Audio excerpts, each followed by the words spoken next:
Okay, so someone asked this for a long time already. I think I better answer. Titus 3:9.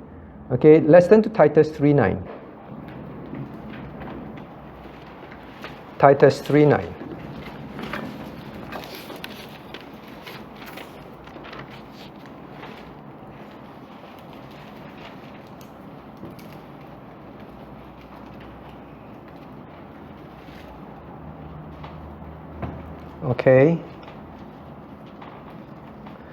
Okay, so now let's read together.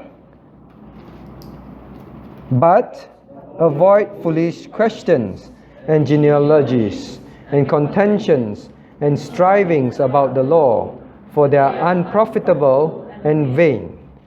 Okay, so the person asks, avoid foolish questions. You ask foolish questions. Very good.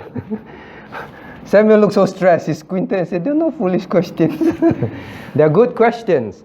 Now, so sometimes people say, "Oh, maybe I'm asking foolish questions. Maybe I should not ask." You're right, it's not foolish because you're learning, right? They're not foolish. Now, so what is the Bible talking about? Foolish questions and genealogy. So he said, don't ask foolish questions. So we should not have Q&A?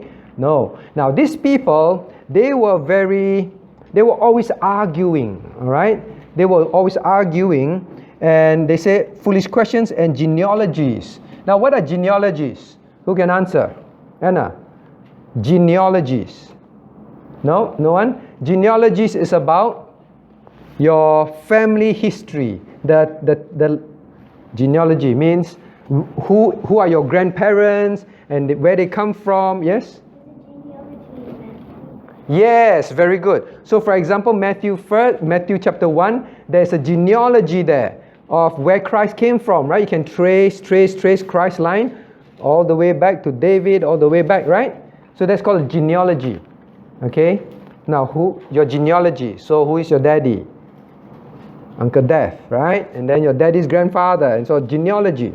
So the people were always arguing about all these things and asking a lot of questions because they wanted to prove, look, I am from, do you know your genealogy from China? Noah? No. Are you from anyone famous? No. No. How do you know? Probably not. I'm probably not from anyone's name. Okay. Now, so genealogy means they keep arguing, look, I am very important, you know. I come from Abraham or I come from Moses. Look, you trace, Moses was my great-great-grandfather. So they felt very proud and they were always arguing. But then, remember, Shama Maria brought up a good point. Does the Bible have genealogies? Matthew chapter 1, right? The Bible has genealogies. So are genealogies, asking about genealogies bad? Asking questions bad? No, it was their attitude. Understand? They wanted to show that they are very important. They were very proud. So Paul says, stop it.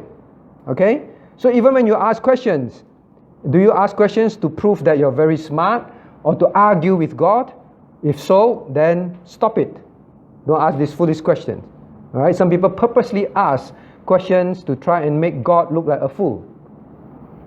Right? Some people ask, well, all right, what's the other omni, the last omni? What's the last omni? What do you want to say? Omnipotent, all right? The last omni is omnipotent. Now, what is omnipotent? What does it mean? Potent.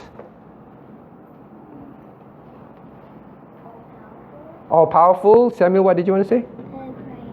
Brave. More about his power. All right? His power. God is omnipotent. Okay? So God is omnipotent. Now, some people want to ask silly questions, ask funny questions.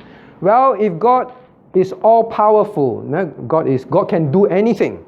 Omnipotent means all powerful, means God can do anything, right? So they ask funny questions, foolish questions, purposely to challenge Christianity. And then they ask, if God can do anything, can God sin? Or you say cannot. You see, your God is not omnipotent because he cannot sin. Now, is that a foolish question? It's foolish because they are trying to be funny. Okay? All right? So it is not wrong. It is the attitude and the reason that Paul was dealing with. Okay, of course, they're talking about the law and everything. Okay, so now that's answered. What do we have here? Top 5 reasons why church dropouts, what church dropouts say, why they stop attending church. Now, please remember 66% of, well, I take the American view, they're the most readily available results. They stop attending church at least a year after turning 18. So from